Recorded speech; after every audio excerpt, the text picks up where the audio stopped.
బాబాయ్ మీ పేరు? మొహమ్మద్ యూసుఫ్ అండి. ఏం చేస్తుంటారు? టైలరింగ్. ఇక్కడ ఎమ్మెల్యేగా ఎవరు గెలుస్తారంటారు? అవినాష్ గారు గెలుస్తారు. ఏమైనా చేశారా? ఆయన గెలుస్తారంటున్నారు కదా. టైలరింగ్ పడిని ఉమ్, ఇది మరి 18,000 పడి ఆడవాడికి. కాబట్టి మాకు అవినాష్ గెలుతారు, జగన్ అన్న గెలుస్తాడు. ఇది అవినాష్ ఇక్కడ ఏమైనా చేశారా? రోడ్లు కానీ రోడ్లు వేశారు, ఇంకేం చేశారండి? రోడ్లు వేశారు, అన్నీ వేశారు. నాకు కావాలంటే అడుగుతుంటారు వచ్చి, ఉమ్, సమస్యలన్నీ అడుగుతారు. కాబట్టి అవినాష్ గారు మాకు తెలుసు, ఆయనే గెలుస్తారు ఎమ్మెల్యేగా. అది ఎప్పుడైనా వచ్చారా? మీ 2-3 సార్లు వచ్చారు. మాట్లాడారు మీరు ఎప్పుడైనా?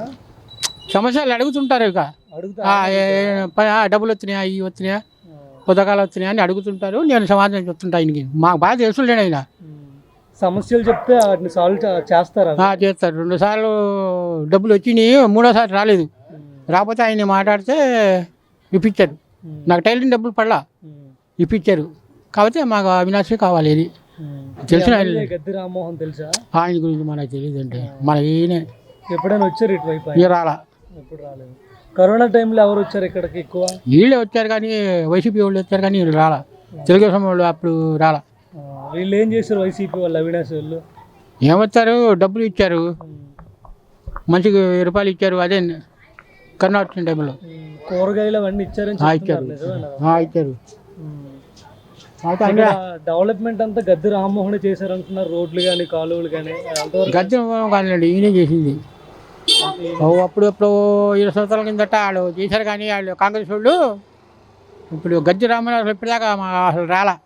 ఈ 4-5 సార్లు తిరిగారంటే మన రాలా. అవినాష్ గారే మాకు తెలుసు వచ్చారు. అదే మన జగన్ అన్నయ్య గెలవాలని చెప్పేసి మా బీదోళ్ళ పార్టీ కదా మనం. ముఖ్యమంత్రిగా ఎవరు గెలిస్తే బాగుంటుంది అంటారా? ముఖ్యమంత్రి జగనే గెలుస్తారు. బాబాయ్ మీ పేరు? నారాయణ, ఇచ్చిరిపేట నారాయణ. ఏం చేస్తుంటారు? బుడిమూరు నారాయణ నా ఇంటి పేరు. నేను ఇస్త్రీ చేస్తా. నాకు అభిలాష్ గారే బండి ఇచ్చారు.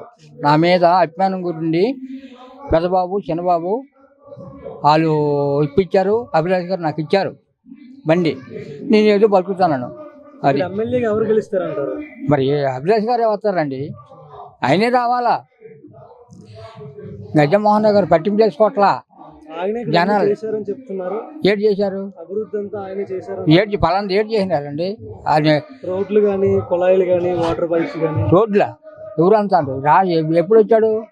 కనబడలేదుగా. రోడ్లో పాడ రాలేదు, మనిషే కనబడలా. ఈ మధ్య రాలేదండి. ఎవరు చచ్చిపోయినా కూడా చచ్చిపోతేప్పుడు ఎమ్మెల్యే గారు అంటే చచ్చిపోతేప్పుడు రావాలి కదా ఇక్కడికి పరామర్శకు. కానీ కనబడాలి కదా, అట్లా ఆయన సమస్యలు చెప్పుకోవడానికి కనిపించట్లేదా? లేదు. ఏమండి మీ పేరండి? పద్మ. ఏం చేస్తుంటారు? నేను హాస్పిటల్లో సూపర్వైజర్ చేస్తాను. ఇక్కడ ఎమ్మెల్యేగా ఎవరు గెలుస్తారంటారు? మా అవినాష్ బాబు గెలుస్తాను. ఆయన గెలవడం కారణాలు ఏంటంటే ఆయన అన్ని మాకు చేసి పెట్టాడు ఫస్ట్ నుంచి. నెహ్రూ గారు ఉన్నప్పటి నుంచి కూడా నెహ్రూ గారు చేశారు. ఆ తర్వాత బాబు చేశారు. ఏం చేశారు? ఏం చేశారంటే మురికి కాలువలు కానీ, డ్రైనేజీలు కానీ, కరెంటు ఇది కానీ, మాకు ఏమన్నా పెన్షన్లు ఏమన్నా ఆగిపోయినా మేము వెళ్ళి అడిగినా వెంటనే మాకు ఫోన్ చేసి చెప్తారు, అన్నీ చేసి పెడతారు. అందుకని మాకు బాబాయ్ గెలుస్తాడు. మీ ఏరియాలో ఏం జరిగాయి? మా ఏరియాలో కింద అక్కడ గంగానమ్మ చెట్టు దగ్గర మామూలు బళ్ళు వెళ్ళటానికి లేదు, మెట్లు ఉండేవి. అది బండ్లు వెళ్ళేటగా మామూలుగా మెట్లు లేకుండా తీసి మంచి రోడ్డు వేశారు. కోరిలో వాటర్ వస్తే వర్షానికి అది మునిగిపోయేది. అది మునగకుండా హైట్ లేపి బాగా చేశారు. ఇళ్ళ పట్టాలు ఇచ్చారు. ఇళ్ళ పట్టాలు అందరికి ఇచ్చారు. మాకు కట్టినీళ్ళకు కూడా పట్టాలు ఇచ్చారు. ఇంకా అవినాష్ బాబు గెలిచినాక మాకు రిజిస్ట్రేషన్ కూడా ఇస్తారని చూస్తున్నాం. ఎన్నిసార్లు వచ్చారండి ఆయన ఇటువైపు? ఎవరు? అవినాష్. ఎప్పుడైనా సరే మేము ఎవరు పిలిచినా, ఏ ఫంక్షన్ లకు పిలిచినా కూడా కాదనకుండా వస్తాడు. ప్రాబ్లం చెప్తూ వింటారా? వింటారు ఎప్పుడైనా సరే. మా గద్దె రామ్మోహన్ గారు పెళ్ళి విన్నాం కానండి, ఎప్పుడు మరి రాలేదు. రాలేదు ఎప్పుడూ, కానీ రాలేదు. ఆయన మాకేం చేయలేదు కూడా. ఎవరిని అడిగినా చెప్తారు, మేమనే కాదు. అది ఇక్కడ చాలా డెవలప్మెంట్స్ అన్ని చాలా ఆయన చేశారు. ఏం కాదండి, మాకు ఏం కాదు, అంతా వీళ్ళే చేశారు. అవినాష్ బాబు వాళ్ళే చేశారు. నెహ్రూ గారు ఉన్నప్పుడు చేశారు. మీరు ఎవరిని అడిగినా సరే ఇదే చెప్తారు. దీంట్లో అబద్ధం చెప్పాల్సింది ఏం లేదు. అది జగన్ పరిపాలన ఎలా ఉంది? బాగుంది, చాలా బాగుంది. అందరికి వచ్చినాయి. మీ ఇంట్లో వచ్చేయండి. మా ఇంట్లో మాకు ఇళ్ల పట్టా వచ్చింది, మళ్ళీ రిజిస్ట్రేషన్ పట్టా వచ్చింది. అలా అన్ని అలా సీఎం ఎవరు గెలిస్తే బాగుంటుంది అంటారు? జగన్ గారు గెలిస్తే బాగుంటుంది.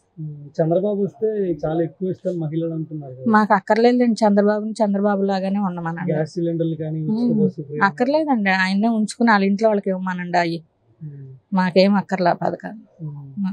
కూటమికి 130 సీట్లు వస్తాయి, మీరు ఓడిపోతారని సరేనండి, గెలిచినాక అప్పుడు చూపిస్తాం. ఆయనకి 130 వస్తాయో, యువతల వాళ్ళకి వస్తాయో, ఏ వస్తాయో తెలుస్తుంది కదా. మనకి విజయవాడలో దెబ్బ తగిలింది కదండి ఆయన రాయసి కావాలని కొట్టించారు. కుట్రే, అదంతా కుట్రే.